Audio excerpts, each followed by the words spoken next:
So, andito kami, nakaakyat from the tunnel. This is the Arc de Triomphe. Kung gusto nyong umakyat sa taas, yun yung may ticket na nakalagay 16 euros, 18 euros.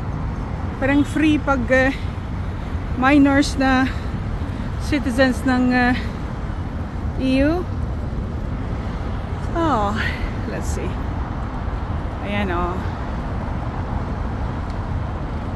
Sa side ito. Punta tayo sa harapan.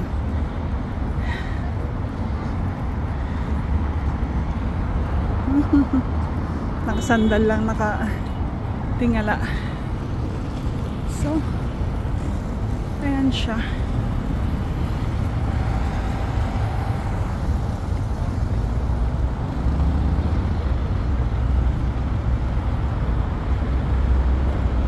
Ayan. Tapos kita mo dito yung Eiffel Tower, oh.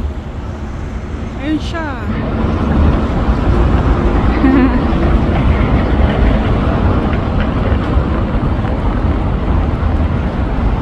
Uy, ang daming tao.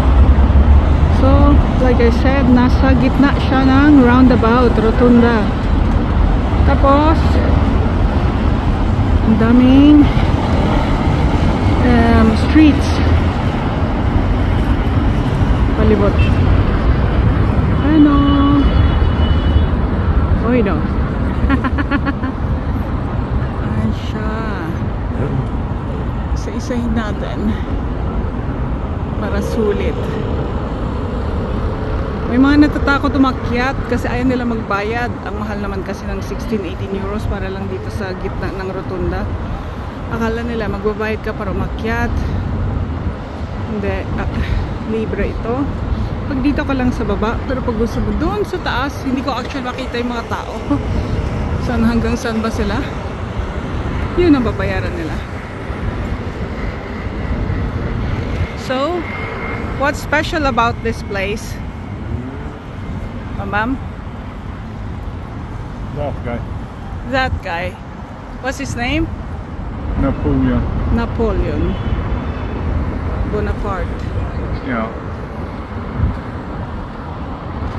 Ayun.